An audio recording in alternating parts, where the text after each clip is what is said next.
Vous vous êtes déjà demandé comment on fait pour enseigner des matières scolaires dans une langue étrangère?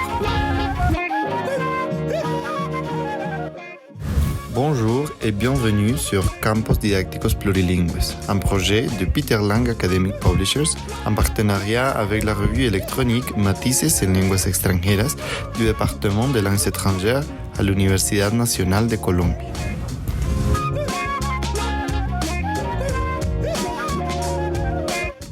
Dans cet épisode, enseigner une matière scolaire dans une langue étrangère, de théorie aux pratiques.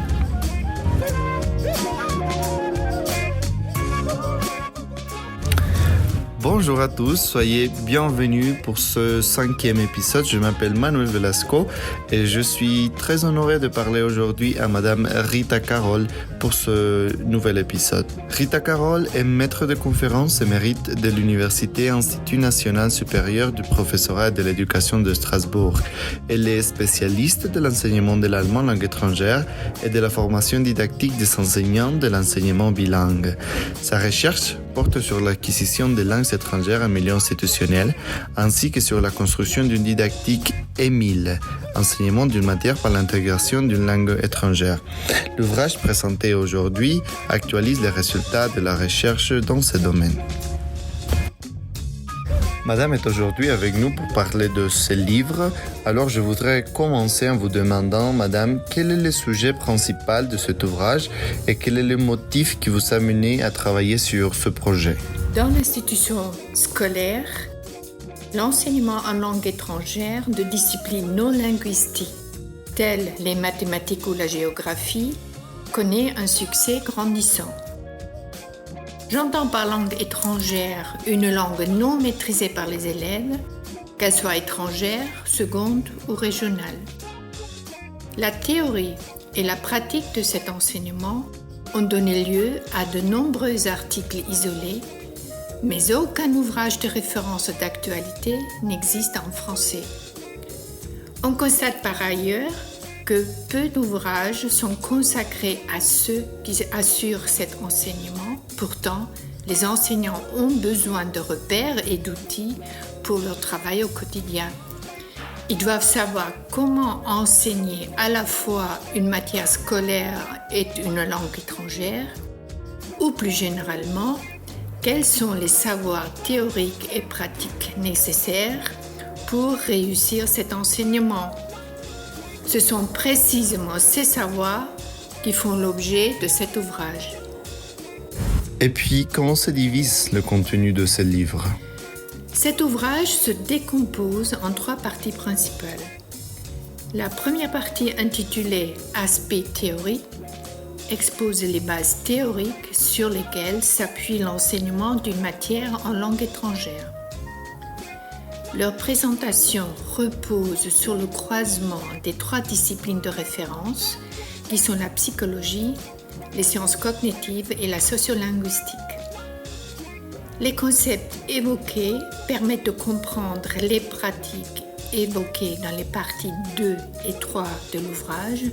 Plus précisément, cette première partie aborde les 4 thèmes suivants: les particularités de cette méthode d'enseignement, ses bénéfices et ses limites, puis les spécificités du langage pratiqué dans les disciplines non linguistiques et les difficultés que rencontrent les élèves à acquérir ce langage.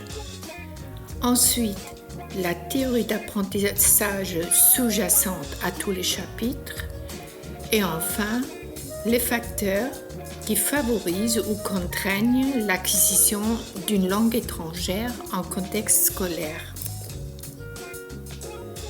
La deuxième partie, intitulée « Planifier son enseignement », porte sur la conception d'une unité de cours.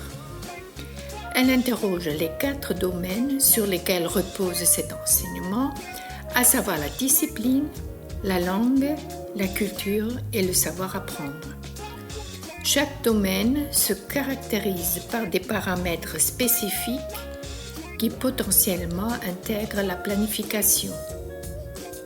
Dans cette deuxième partie, Une attention toute particulière est portée sur l'enseignement de la langue et sur son intégration dans l'enseignement disciplinaire. Enfin, la troisième partie intitulée Pratique propose des solutions aux problèmes méthodologiques qu'un enseignant doit résoudre au quotidien, tels que comment se faire comprendre, comment introduire des mots nouveaux, comment promouvoir la communication ou comment procéder à l'évaluation de l'apprentissage disciplinaire et linguistique. Dans cette troisième partie, chaque chapitre se voit illustré par de nombreuses activités concrètes. Leur objectif est de rendre l'enseignement bilingue vivant et motivant. Je me permets de vous poser une autre question. Quel est alors l'objectif principal de cet ouvrage et à qui est-il adressé?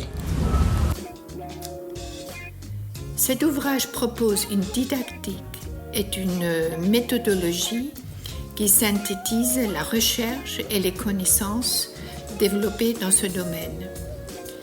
Il intéresse de ce fait non seulement les enseignants et les futurs enseignants, mais également les formateurs et les chercheurs impliqués dans l'enseignement bilingue. Merci beaucoup, madame, d'avoir participé alors à cet espace de discussion et de communication. Nous remercions aussi nos auditeurs qui nous écoutent en ce moment. Si vous êtes intéressé au travail de madame Rita Carol, vous pouvez aller sur www.peterland.com où vous trouverez cette publication et bien d'autres. Alors, je vous dis au revoir et jusqu'à un nouvel épisode.